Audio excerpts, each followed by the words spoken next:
Bien le bonjour. Bon, après avoir changé de batterie sur la Lada et avoir constaté que même en changeant de batterie neuf, avec un ampérage de 70 au lieu d'un 65 et d'un ampère heure, à moins que je me gourre. Enfin bref, j'ai mis une batterie beaucoup plus puissante là-dedans. Et sachant que même une batterie Apple classique, comme tu connais, hein, que ce véhicule logiquement est équipé du plus inversé, c'est-à-dire le plus il est au moins, le moins au plus, parce que normalement je suis censé avoir une batterie Apple inversée. Une batterie classique comme on trouve partout dans chez magasins, ça passe finalement. Voilà, donc je me suis cassé un peu la tête pour rien, essayer de trouver une batterie à pôle inversé pour me rendre compte qu'en tirant sur les câbles plus moins, et ben, il y avait encore assez de longueur pour pouvoir mettre une batterie classique. Alors certes, pour pouvoir passer le plus, c'est assez chiant. Ouais, je t'avoue qu'il faudrait peut-être même multiplexer, je vais commencer, non, on va pas parler comme ça, c'est pas mon style de commencer à parler avec des noms savants. Non, en fait il faudrait que je coupe le câble, que je remets tout dans un cube, dans une boîte de dérivation, et que en gros dans la boîte de dérivation ben, je relance un câble qui repart directement à la batterie avec une cosse classique, et dans la boîte de dérivation ben, en gros je pourrais mettre tous les raccords de plus là-dedans, ce qui serait plus facile pour pouvoir démonter la batterie, parce que du coup pour pouvoir démonter la batterie là-dessus, et ben c'est assez chiant parce qu'il faut aller un peu au marteau pour rentrer la cosse dedans. Ouais, comme il n'y a pas vraiment la place, mais je suis allé un peu rentrer en force, mais bon ça passe. Donc là, l'histoire de la Lada, c'est que même en ayant changé la batterie, et ben, j'ai pas récupéré la direction assistée, et je l'ai récupéré, la direction assistée, mais ça vient, ça va, ça vient, ça va, tu vois. Enfin, ça vient, ça part, tu vois, tu comprends. Donc, le problème, c'est que du coup, je me suis rendu compte que en gros, ce n'était pas le moteur électrique de la direction assistée qui était HS non plus, parce que même en essayant de vouloir le démonter, bah, je me suis aperçu que c'est pas démontable, à part le tronçonner et ressoudé derrière, parce que tout est soudé au TIG. Là-dessus, en fait, le moteur lui-même, tu peux le démonter, mais il est emprisonné dans une cage qui, lui, est soudée sur la colonne de direction au tigre. Et pour pouvoir enlever le moteur, il faut découper tout ce qu'ils ont mis et après tout ressouder au TIG. Donc j'ai pas vraiment envie de commencer à souder, surtout que pour le moteur électrique, c'est une pièce que je trouverai pas. Par contre, là, ce qui est bien, c'est que je me suis rendu compte, c'est que les Clio 3 possèdent une direction assistée électrique. Donc si, pourquoi pas par la suite, si je viendrais être en galère, que le moteur électrique soit cramé ou autre, comme c'est une pièce introuvable, eh ben, je pourrais faire une adaptation, une modification, moteur électrique, direction assistée Clio 3, essayer de le foutre sur la Lada. Mais j'en suis pas encore là, c'est juste une théorie que je pourrais te dire. Enfin, que je pourrais te conseiller si au cas où tu as un Lada et que ton moteur est cramé par exemple.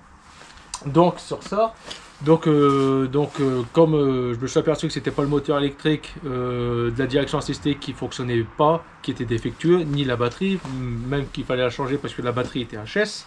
De toute façon, parce qu'au bout de 2 jours stationnés, et puis quand il a fait froid, la batterie s'est vidée. Donc la batterie de toute façon était à changer. Et j'ai fait et comme j'ai changé de batterie, bien sûr, j'ai dû faire un contrôle de charge pour voir si la batterie prenait la charge ou si mon alternateur rechargeait la batterie pour pouvoir faire passer la garantie de la batterie.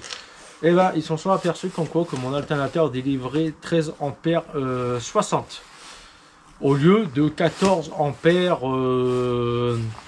50 ou 60, tu vois, comme un alternateur neuf.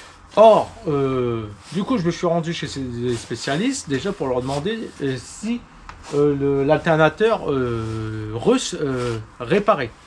Ils m'ont dit pourquoi russe pourquoi russe? Et bien, je dis c'est simple, j'ai un Lada. Un y va. Je dis non, un Lada Priora, année 2010. Je dis c'est pour ça que je vais vous demander si vous réparez. Je dis parce que moi je galère à trouver des pièces électriques, donc je me dis qu'un alternateur sera encore plus dur. Or, l'alternateur je l'ai trouvé. Voilà, j'ai trouvé l'alternateur, alternateur neuf pour Lada Priora comme ceci. Voilà, donc là déjà je vois que l'alternateur c'est du 80 ampères à l'heure et 14 volts 46 qui délivre. Voilà, donc là on a déjà un ampère, enfin un voltage en moins, et à mon avis plus beaucoup d'ampères, tu vois, qui donne. D'ailleurs, il faut que je regarde le ticket de garantie de la batterie pour savoir combien d'ampères il délivrait. Là, je pourrais pas le mesurer parce que déjà de une, j'ai rien pour mesurer les ampères. Quoique, je vais voir si je peux, je vous le dirai. Mais en tout cas, quoi qu'il en soit, c'est que l'alternateur il a fatigué parce que les deux, même le spécialiste pour savoir s'il réparait les alternateurs, il l'a fait de bon cœur. J'ai rien demandé, je voulais juste savoir s'il réparait les alternateurs russes. J'ai commencé à les diagnostiquer, voir si c'est bien l'alternateur qui était défectueux. Donc il commence à mettre des unités de mesure, il m'a sorti une petite étiquette. Charge, non. Son truc il dit qu'il charge pas. Donc il charge mais pas assez. Et pareil, il trouve 13 ampères, 13 volts. 13 volts 20 sur son appareil. Alors du coup, je change l'alternateur parce que si la direction assistée est gourmande en ampères, ça serait bien d'avoir à nouveau. Et logiquement, ça devrait régler le problème parce que des fois, j'ai la direction assistée qui fonctionne pendant 2 heures et après, elle se barre. Donc ça, quand elle fonctionne 2 heures, c'est que la batterie elle doit être bien chargée. Et après, bon, bah, quand il baisse en intensité ou que l'alternateur, le régulateur de charge, le régulateur de tension de l'alternateur et commence à peut-être à chauffer et être défectueux, à mon avis c'est dû à ça, quand il chauffe, il devient défectueux, et ben le véhicule supprime des options pour pouvoir avoir plus d'énergie pour le moteur. Voilà. Et en plus de ça, j'ai prêté le véhicule. Le véhicule a commencé à faire un voyant moteur, il a commencé à brouter, donc du coup on va aussi regarder, savoir s'il n'y a pas encore une bobine d'allumage qui serait défectueuse. Il y en a déjà 2 de changées, dont moi une que j'ai changée car sur le retour quand j'ai acheté le véhicule, je tournais sur 3 cylindres et c'était une bobine défectueuse. Donc là il est possible que les 2 bobines d'origine du véhicule de Russie soient défectueuses. Voilà, ils auraient quand même 178 000 km les bobines d'allumage. Et comme c'est des bobines par chaque cylindre, ça sera plus simple. Donc maintenant on va passer au montage de ça.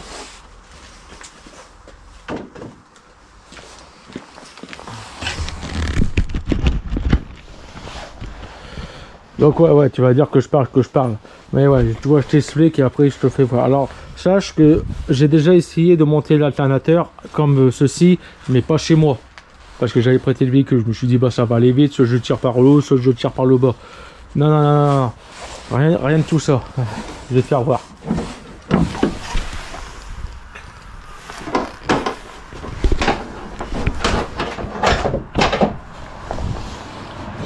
Alors, déjà, tu oublies de le faire passer par le haut parce que là, il n'y a pas du tout de place, tu vois. L'alternateur, il est là. T'as pas de place pour le faire passer par le haut. Alors certes, tu peux le faire passer par le haut, mais il faut que tu démontes plusieurs trucs. Il faut déjà que tu démontes l'admission d'air. Voilà, donc c'est pas juste ça à démonter.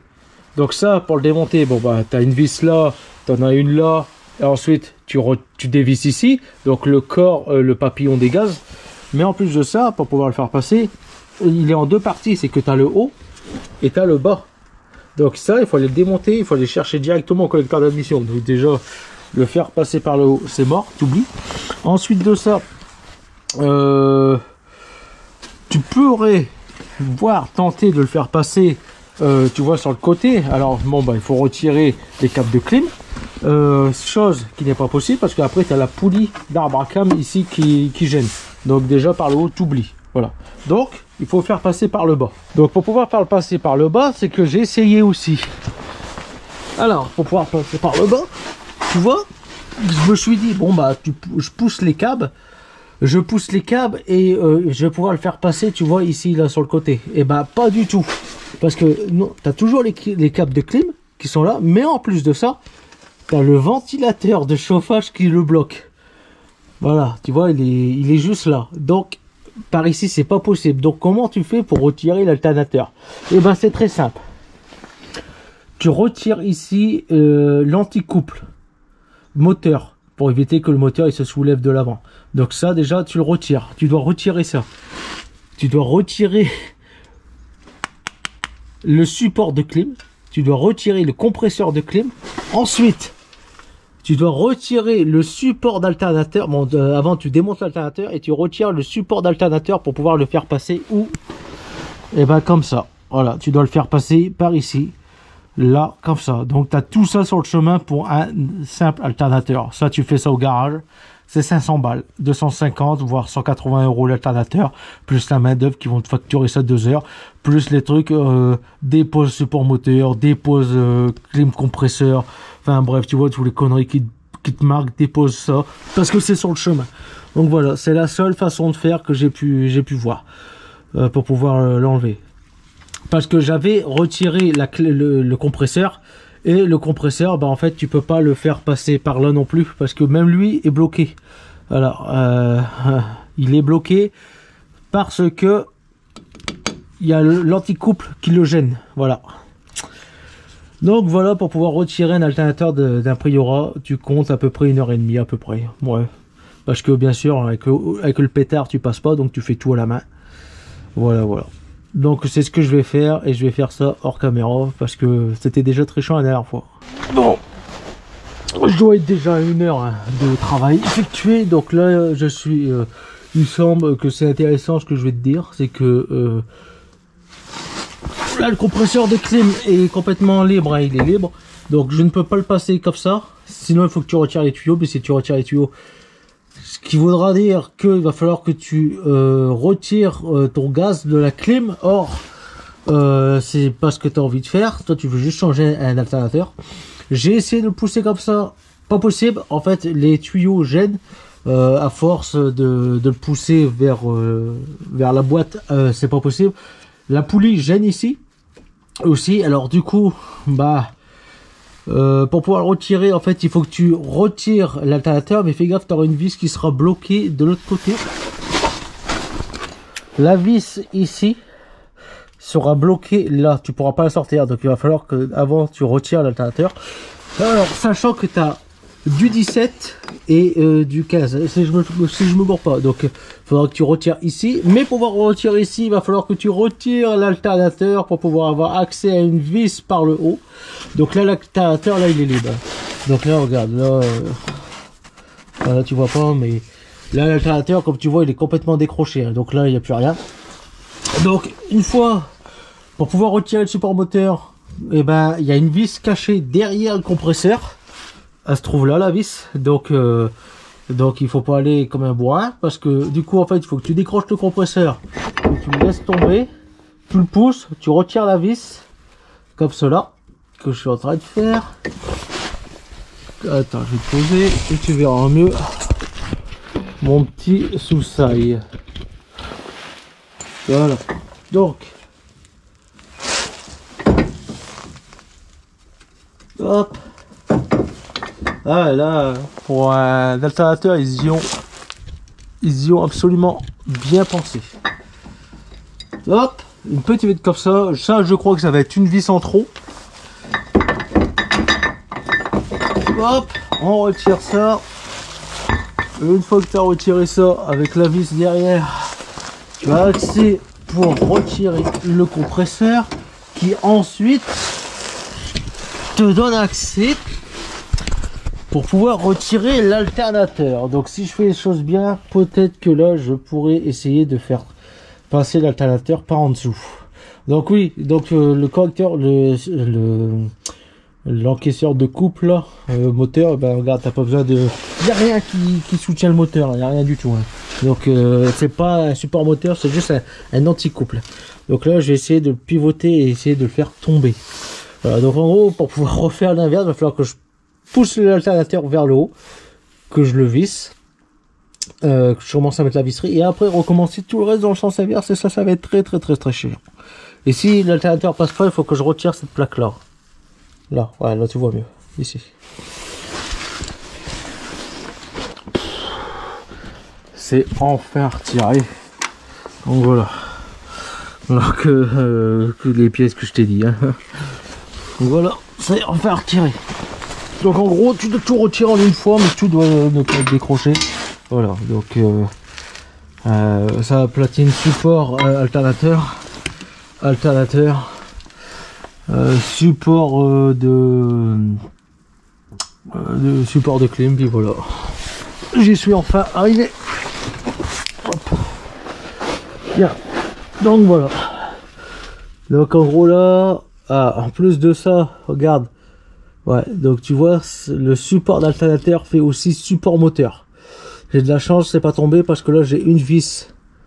Là tu vois, il y a une vis qui le tient encore. Parce que là c'est support moteur en fait. Donc ouais, il faut quand même retenir un peu le moteur. Bon, parce qu'il faut se dire un truc, c'est que j'avais ma gueule qui était juste en dessous du moteur. Ouais. Mais bon, de toute façon, je l'aurais senti, ça aurait été extrêmement dur pour pouvoir retirer la dernière vis. En fait, le poids du moteur, il aurait forcé dessus. Donc voilà. Il faut se dire, c'est une pièce en aluminium. Donc en gros, t'as un pète, et ben c'est le moteur qui se décroche. Voilà, voilà, voilà. Bon, là, il y a quand même plus de place. Bien. Et ça m'a permis de voir aussi que j'ai une fuite à la boîte de vitesse. Ici, là, quelque part. Soit la vis, soit un peu plus haut. Voilà. Parce que là, il y a un peu de gouttes. Bon, ça fait pas du goutte à goutte parce qu'il n'y a rien, mais il y a quand même des gouttes. Bon, en espérant que c'est ma bonne, le bon alternateur.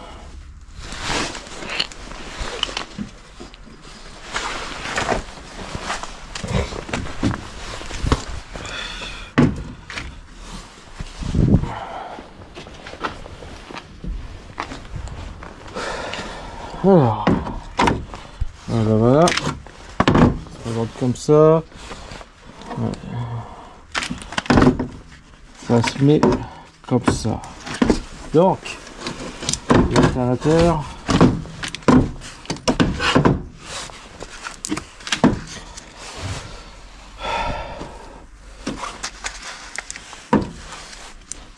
C'est le même. Parfait. C'est parfait. Voilà. Allez hop. J'ai plus qu'à remonter ça. De toute façon c'est la même chose, même procédé.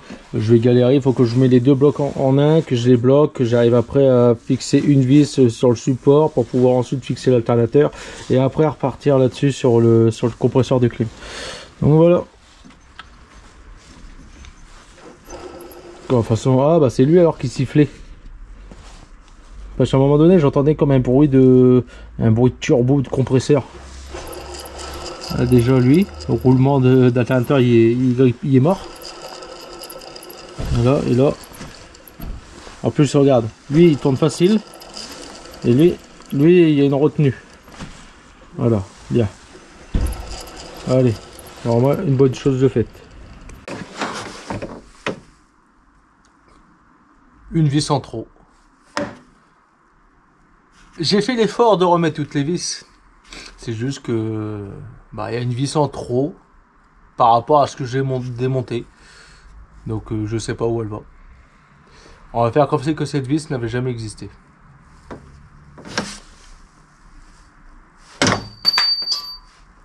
Ah.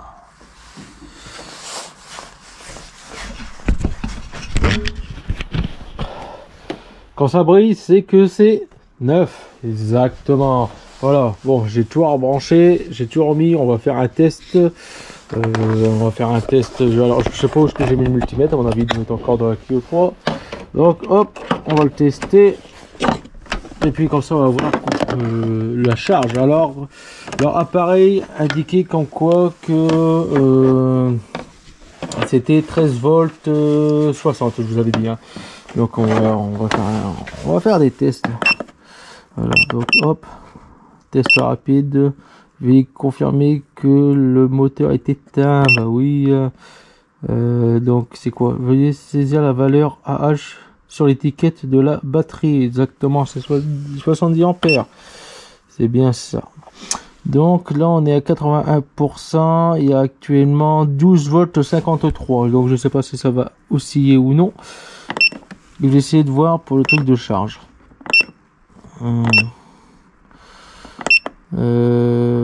Forme d'onde, peut-être ça. Attends. Retour. Je viens de voir un truc, je me suis gouré. Test rapide dans le véhicule. Test de la batterie. Test de charge. Voilà. Hop. On a 12 volts. 12 volts. Ouais, ça aussi. Ouais, t'as vu. Bon, on va le démarrer. On va regarder si il charge. Enfin, déjà, si j'ai perdu, si j'ai regagné la direction assistée. Alors déjà, Je n'ai absolument que dalle. Il n'y a rien. Tout à l'heure, ça a fait des étincelles. J'espère que j'ai pas... Enfin, j'espère que c'est un fusible qui a claqué. Donc il faut que maintenant je trouve des fusibles. Bien. Bon bah on va déjà annuler ça. Démarrer le moteur. Bah ouais, attends, je veux bien. Il plus rien. Ça donne plus rien alors. Bon, je regarde si c'est un fusible qui a claqué. Bon là je vais de le marquer parce que j'ai retiré touche les fusibles au cas où si je me gourre. C'est pas ça le problème, c'est que je viens de regarder. Alors déjà tu vois rien. Comme ça, il faut aller regarder là-dedans. Bah c'est simple, les deux fusibles de 60 ampères ils sont claqués. Voilà, j'ai la cause du problème. Ces deux fusibles là sont dead. Voilà. Bon bah vu l'heure, hein, y a rien d'ouvert. Donc demain magasin, il me faut deux fusibles de 60 ampères. Je vais contrôler quand même si vous regardez si j'en ai pas, mais j'ai pas souvenir d'avoir des fusibles aussi gros que ça de 60 ampères. Je crois qu'on va plutôt se retrouver demain. Bon, j'ai enfin trouvé deux fusibles après 15 magasins effectués. J'ai fait à peu près 40 km. Hein. Donc tous les magasins de mon coin, je les ai fait, hors les concessions automobiles. J'ai fait vraiment tous ceux qui vendaient de la pièce détachée et ceux qui étaient ouverts. Donc surtout ceux qui étaient ouverts, un magasin vendait, mais vendait par lot. Donc il y avait du 30, du 40, du 50, du 60. Et il y avait un seul 60 dedans, il m'en fallait deux. Donc je ne l'ai pas pris. J'ai refait d'autres magasins, j'ai trouvé un seul fusible en 60 qui vendait dans le magasin, je l'ai pris. Ça m'a coûté 4 € ce fusible là et j'ai fait, une fois avoir épuisé tous les magasins, parce que j'ai même fait Auchan, Leclerc, tout ça, ils vendent que des mini fusibles, pas des maxi fusibles. Et j'ai fini par trouver par un magasin, un garage automobile, comme il savait pas combien que ça valait, la valeur du fusible, je lui ai dit qu'il m'en manquait un, j'en avais déjà acheté un mais que j'arrivais pas à trouver, donc je crois que là-dessus il a pris ça à son avantage. Il m'a dit moi je vous en propose 5 €. Et du coup, je me voilà avec deux fusibles à 9 €. Ouais, c'est pas donné. Non, du tout. Donc, 9 € sans compter le carburant. Il y a 40 km en tout pour avoir tout fait ça. Donc là, ce que je vais faire, c'est qu'on va faire un test du coup multimètre. Hop, on va se mettre en multimètre, 12 volts. Donc là, on peut voir comme quoi qu'on est à... Là, il indique comme quoi qu'on serait à 13 volts sur la batterie. Donc, batterie visiblement semblait être chargée. Sur l'alternateur qui était défectueux, il chargeait encore, mais chargé à 13,60. Donc, du coup, c'est pour ça que j'ai changé l'alternateur pour essayer de récupérer la direction assistée. L'alternateur est indiqué par un ampérage de 80 ampères-heure. J'ai une batterie de 70 ampères-heure qui était logiquement dessus, c'était une 60 ampères-heure. Donc on va démarrer le petit bolide. Voilà. Et comme tu peux voir, malgré avoir changé l'alternateur, une batterie, et visiblement j'ai la direction assistée qui ne fonctionne pas. Alors j'ai déjà fait un premier test avant, hein. Dès que j'avais mis les fusibles, j'ai démarré, le direction assistée est parti. Le temps que je vais prendre la caméra et que je reviens, la direction assistée était défectueuse. Bien. Alors, de ce fait, j'ai... je vois que ça ne règle pas le problème, donc du coup, il faut que j'essaie de savoir quel fusible est pour le moteur de direction assistée électrique. Parce que ça serait peut-être le fusible qui serait peut-être défectueux. Voilà, parce que des fois je l'ai, des fois je l'ai pas. Donc peut-être que le fusible est oxydé ou j'en sais rien. Voilà, parce que là du coup c'est chiant, parce que là je viens de changer un alternateur du coup quasiment pour rien, même si ça va mieux le charger, mais ça va être casse-burn quand même. Alors, l'alternateur à combien il charge?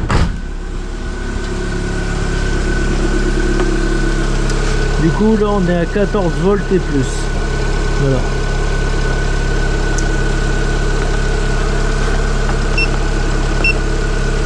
On va faire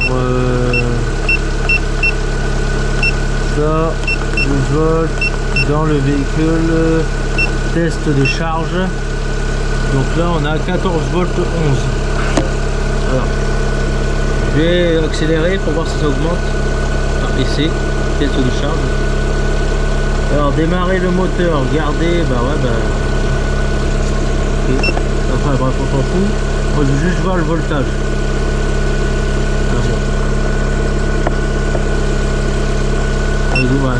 Bon là il faut pas prendre en compte donc test de charge.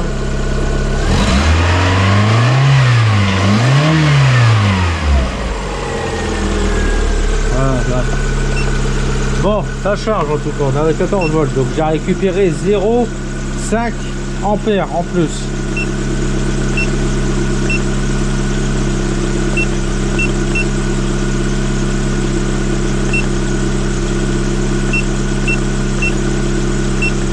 Voilà. L'alternateur charge. Alors maintenant j'ai encore un bruit. Bon, j'ai encore un bruit de roulement, mais là c'est le roulement, c'est le galet tendeur. Le galet tendeur qui est là, il est d'origine. Et lui pareil, il est indisponible chez Autodoc et disponible chez Valeo mais à 50 balles. J'ai pas envie de mettre 50 € pour le roulement, donc on va le laisser là. Voilà. Bon bah maintenant que j'en ai fini avec ces fusibles là, visiblement je vais quand même couper et je vais contrôler les autres fusibles, voir si la direction assistée n'est pas rentrée là-dessus. Et puis là, je peux te dire que maintenant, même avoir changé l'alternateur, ça n'a pas résolu le problème. Voilà. Donc sur ce, malheureusement, on va se finir sur une fin de vidéo comme ça, parce que là, bon bah là je sèche, hein, là je peux plus rien faire. Hein. Après une batterie neuve, un alternateur neuf, visiblement ça ne veut pas revenir. Enfin du moins ça vient et ça repart. Donc voilà.